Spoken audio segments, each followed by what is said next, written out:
Well, hello and welcome, darling one, to another juicy, joy-fueled episode of Live Your Best Life. Today, as this episode emerges into the world, it is 10 days to go until a London Marathon, which I will be running on Sunday, the 27th of April, 2025. So I felt it was perfect timing to speak to why at age 50 I ran my first marathon and then pledged to run a marathon every year of my 50s. Sounds a little bit crazy, possibly. And with me nearing the end of my third round of marathon training, with it being one every year, like I probably agree with you. However, we're going to look at the why today and how training for marathons has been equally as brilliant physically as well as mentally, emotionally, even spiritually, and how I have used my marathon mindset to apply to all areas of my life, particularly in business. So, we're going to have to go back a little bit to where it all started. So, we're going to hit 2017 when I turned 45, and I realized I was getting older. And I was really intent on looking after myself and for really optimizing my health as much as possible for however many years I'm left dancing on this planet.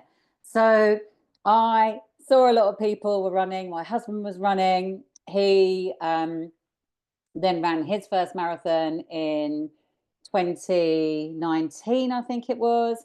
Or it might have been 2018. I think it might have been 2019. But yeah, he was like building his marathon, building his running up, building up to a marathon. And I wanted a piece of the action. But the evidence I had previously was that I suffer with a bad back and I'm not a runner. I'm not the kind of person who runs. Those like little stories that we tell ourselves and that can really get in the way of us doing what we're here to do. And I absolutely believed that it was going to be really hard for me, but I was also willing to give it a go. So I tried and it was hard. It was really hard, honestly.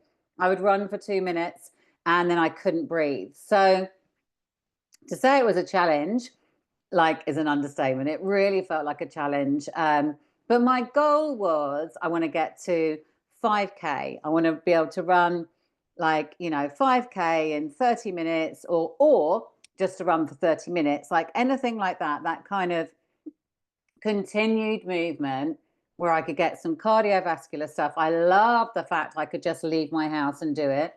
I'd, really enjoyed swimming and going to pool sessions, but you have to get in your car, get to the pool, and da, da, da. I love the thought of being able to leave my house, do something for 30 minutes, and feel great.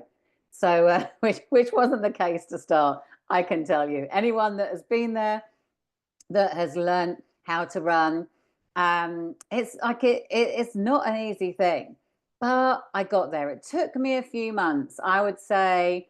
Probably like it was my birthday in the May. That's when I decided. So probably all of that summer, I was trying to run, trying to run, trying to run. And I got there and it felt amazing. So, like with many goals, right? We push it and we stretch it, don't we? We go, oh well, I've done that. So what could be fun? What could be interesting? What could be energizing to do next? And I was like, I'm going to run a 10K. So where I live, we have a local yearly 10K. It happens in October and it's called the South End 10K. And I was like, okay, I'm going to work towards that.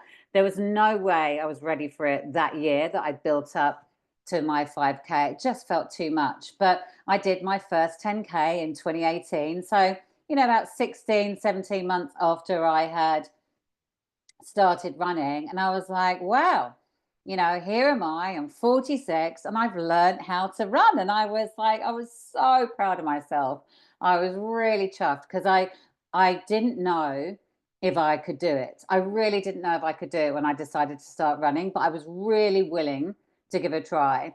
And I felt really chuffed that I got to that milestone. I'd had a lot of problems with my back when I was younger, and that's why I'd steered well clear from running, and I'd stuck more to like swimming, open water swimming in the sea near me, which is amazing, and Pilates and yoga. So to get to 10K and it feel good in my body, I was like, yay, amazing, amazing, amazing.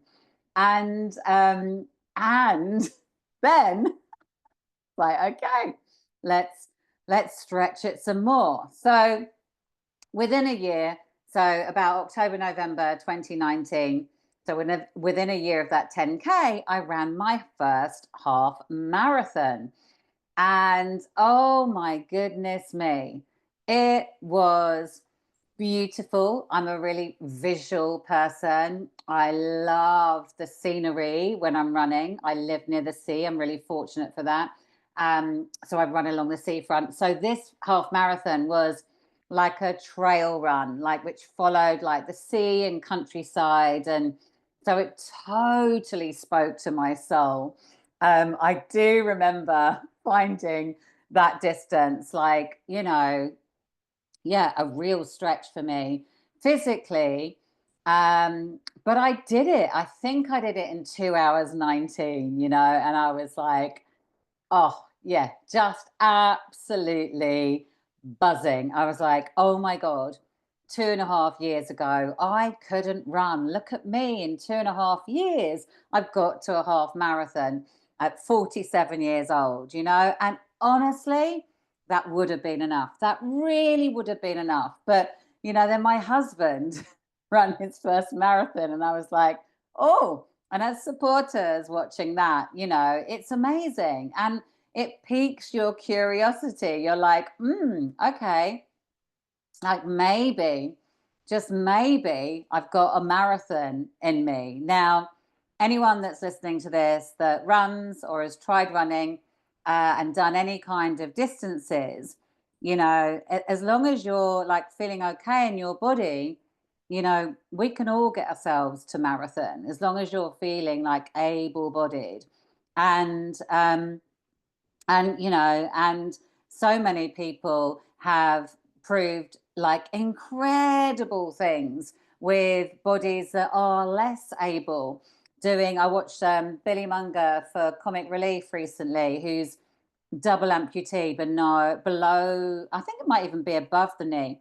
He'd just done and the Iron Man, I can't remember what it was, somewhere amazing, like fastest time for double amputee, and he'd never run a marathon. I mean, it just goes to show you of what is possible when you set your mind to it. So, like, I just decided, I was like, right, okay, what can we play with? Do you know what? It would be amazing if I get to do a marathon by the time I'm 50. So I played with that idea. So, of course, after that first half marathon, I also kind of wanted to keep up that fitness. So I was like, right, I'm going to run a half marathon every year and and then boom, lockdown came. But I did, like, I kept it up. I ran when we were allowed to, like, I did it at the right timing. I ran a half marathon distance with my husband to like keep the fuel in the fire because like many things, if you don't keep yourself practiced, then it's very easy to lose your fitness. But also, what I've seen as evidence is when you decide to go back into it and commit, then you can up your fitness and get yourself back to where you desire to be. So I applied to London a couple of times. I can't remember specifically when, but obviously it stopped for a little while because of COVID. But then I applied. I was like, let's play with it. Let's get in the ballot. And as we know, the ballot is like really tricky to get into. But I also know people that have got their places through the ballot. So I was like, I am open to be surprised and see what happens. And I didn't get in. And I remember very specifically not getting in 2022 and thinking, oh, do I apply for the charity place? And then what I did, it moved from October 22 because it had been delayed. It moved back to April, and the thought of training through the winter really appealed to me.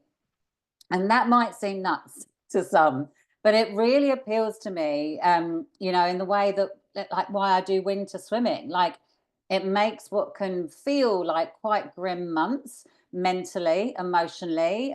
Definitely the winter can feel a struggle for me, as it can for many. It makes it have a sense of purpose. That's why, I started during lockdown throwing myself in the sea in the winter, even though I'm not very good with the cold, because it really it soothed my nervous system and really settled my soul, and gave me a sense of purpose. So the marathon moved back to April. It was going to be in 2023, and I wasn't going to be 51 until May of 2023. So I was like, oh my gosh, I still get to run a marathon by the time I'm 50. I was like, right, it's just going to happen. And I really set the intention to make it happen. Didn't get in through the ballot, and applied for Great Ormond Street, who has a link with me personally. And they were the lead charity that year. And I got a place. I think I got it in about the November of 2022. And I was literally over the moon, ridiculously excited. I think there wasn't a single person who didn't know, who knew me, who didn't know that I was running the marathon, because I was just like all in. And yeah, I felt so lucky. I felt so grateful to run for such a brilliant charity and to have my first marathon for this iconic event. I was like, wow, like all the stars have aligned. And so I ran my first marathon in April 2023. It was London. It was amazing. The crowds were incredible. And it really bloody hurt. Like, my hips went from about mile 16. It had rained that day, so we couldn't sit down. My start time was later than the runs I've been going out for when I've been practicing. So there were like many different factors. And let's not forget, it's a really, really long way, right? But I still got to the end, and I'm really grinning as I share this. You can probably hear it in my voice. And I really remember that amazing feeling as I crossed the line, even though my hips were feeling absolutely knackered.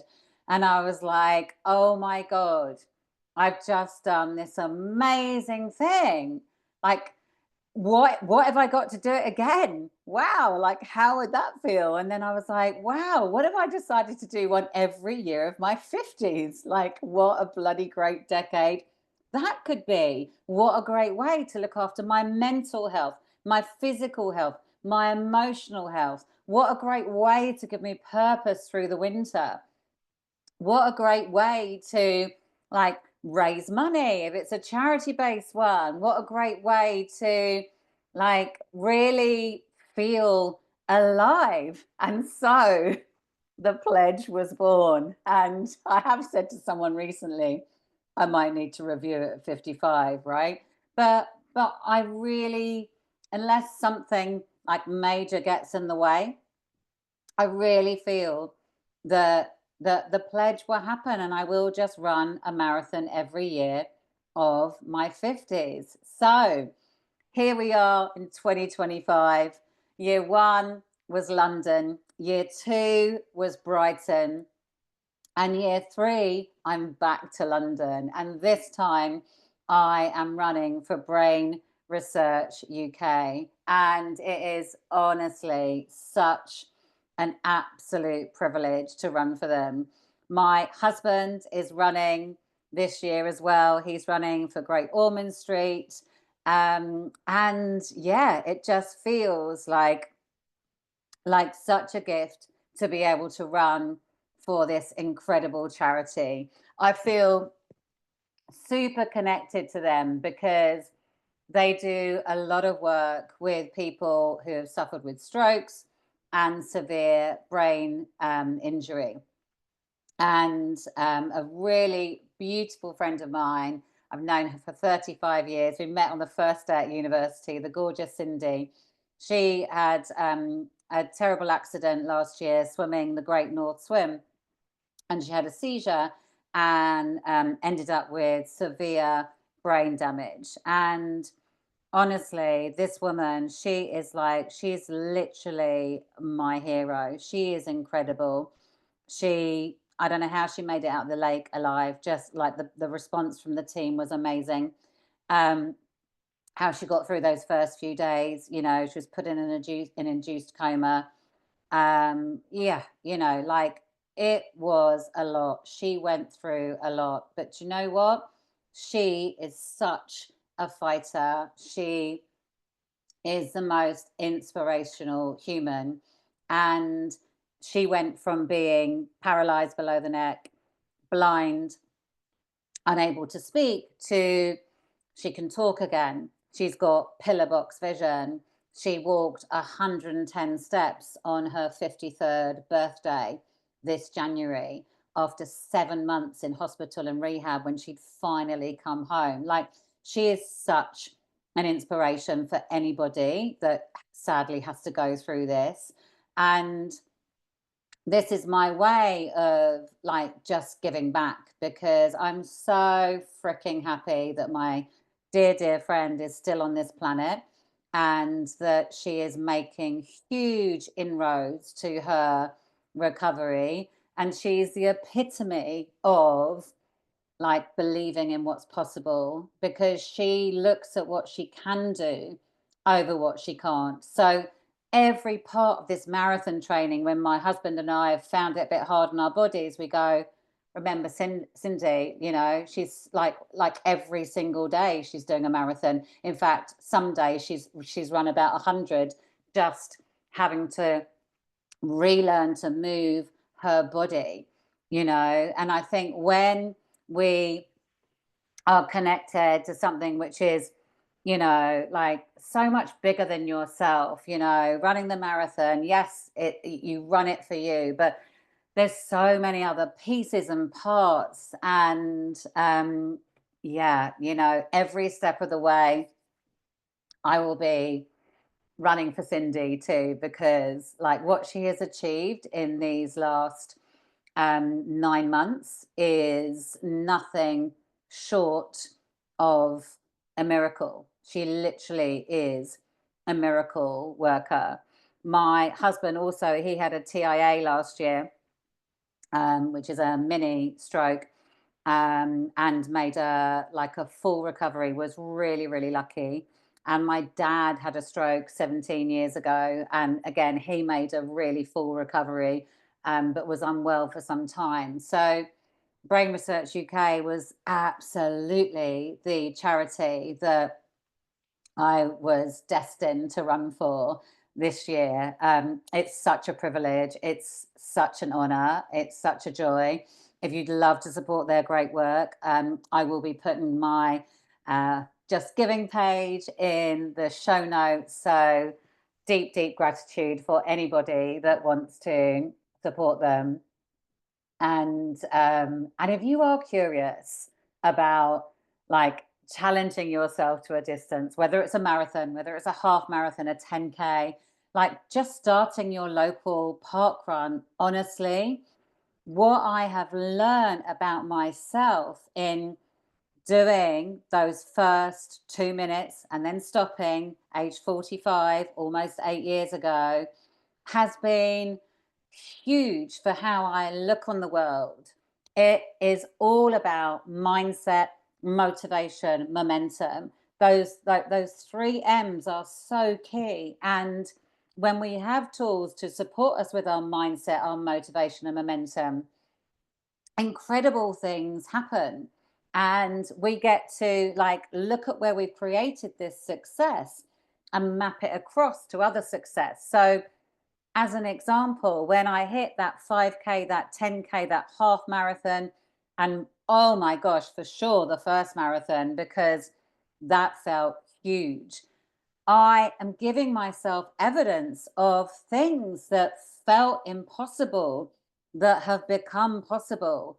And what I'm doing is I'm giving signals to myself, to my body, to my mind that actually I can do hard things.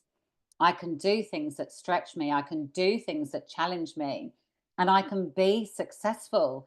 So I have mapped this across to other things personally. I've mapped it across to other things professionally. So in my business, when something has felt a little bit stretchy, a bit hard, I kind of say to myself, well, I've run a marathon. If I've run a marathon, I can do that thing that feels a bit sicky, a bit difficult, which I've lost a bit of clarity on. I can absolutely do it, because like this thing that I did over here, this marathon training and then running the event itself, that felt huge until it didn't, until I actually got there.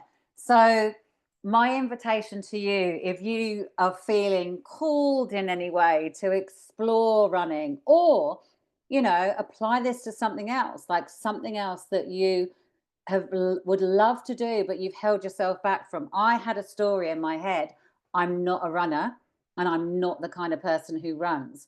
Turns out it wasn't true, was it? And I've got loads of evidence now. I've got almost 8 years of evidence that that wasn't true, and numerous events that tell me that wasn't true. You've run a half marathon. I ran a half marathon last month, so in March 2025. Now, bearing in mind, my first half marathon was 2019, and I ran that in 2 hours 19. This half marathon, and there's hills at the end and stuff like that. It's not an easy one to get a PB in, but I played with it. I treat it playfully, right? I know that I'm only running for myself and against myself, and I play with it. I play with the numbers. And at the start of it, I went, oh, wouldn't it be fun if I got 2 hours 2 minutes, right?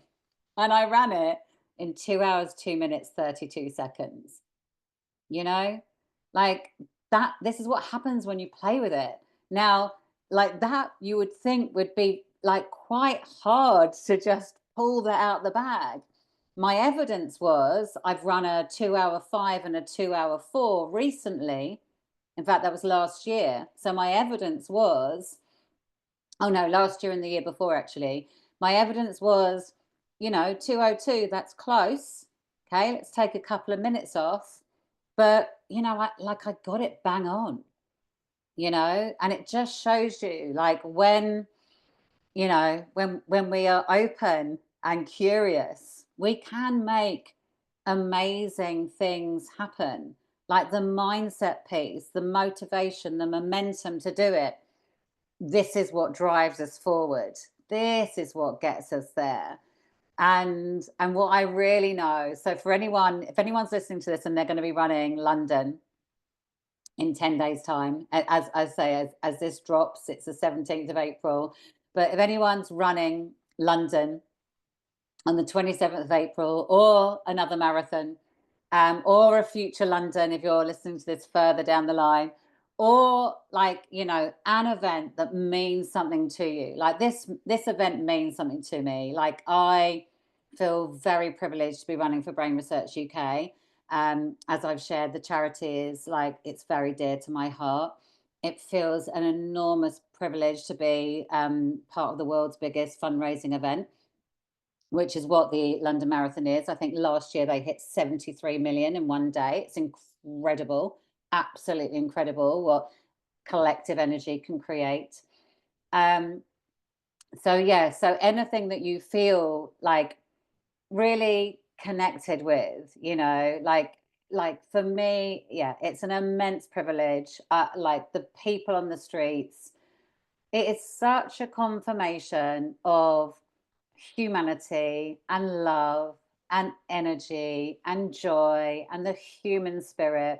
And I have such a dialed in belief for my business and for me personally that community is the heart of everything. So if you're taking on London, or another marathon or a big event. Maybe your big event is the half marathon, right? Because I know how big that felt for me before I went to do it. Here is what I know is said a lot about the marathon, but you can apply this to like the distance that feels good for you. The first part is all run with your body. The second part is run with your head. And the third part is run with your heart. And it's so true. It's so true. Your body carries you for the first bit, and then it's all about the mindset piece. And then your heart will just take you through those last 5, 6 miles, that time where you feel really super broken. And I remember hitting 21 miles last year, cuddling one of my lovely friends. I had such a brilliant support crew up there, scattered all about. And I was like, it hurts. It's hard. I was really feeling it. And and also I just knew I was going to do it. Just knew that I was going to do it because my heart was so connected and dialed in to why I was there, why I was running it, why it was important, and how I would get to feel at the end, And yeah, like your heart, the heart's powerful. The heart is absolutely what's helped heal my friend Cindy, like her huge heart and the hearts of all those that love her to pieces. So let your heart carry you. Like, know that the mindset piece is huge. It's the biggest piece, I think, in marathon training. But ultimately, your heart will get you through the last little bit. And that just gives me such like shivers of pleasure and excitement and anticipation as I say that. So yeah, let your heart lead you, let your heart guide you, and you will sail over that finish line, and you won't be the same person. You will not be the same person. And just witness following that, where it then ripples out to other areas of your life. So gorgeous, soul. It has been an absolute pleasure to share this with you. I will no doubt be doing another pod episode in a year's time, sharing with you about marathon number 4 in my marathon every year of my 50s bid. As I said before, if you would love to support Brain Research UK, the Just Giving link is in the show notes. They are amazing. They're the leading research organisation into stroke and brain damage research to support people that have suffered with those, and they do incredible work. Their driver is to help people live better, longer, and it's a real honor to be part of that. So deep gratitude if you click on the link and share what you can. Yeah, from my heart to yours, so much love. I would love to hear from you if this parts of this has really resonated with you. So feel free to connect with me on socials and drop me a message and share your story, share your journey. And yeah, and I would love to know, like, is this inspiring you to go sign up for that marathon, that half marathon, to go and join Parkrun at the weekend? I would love to hear all about it. And until next time, my loves, keep living your best life.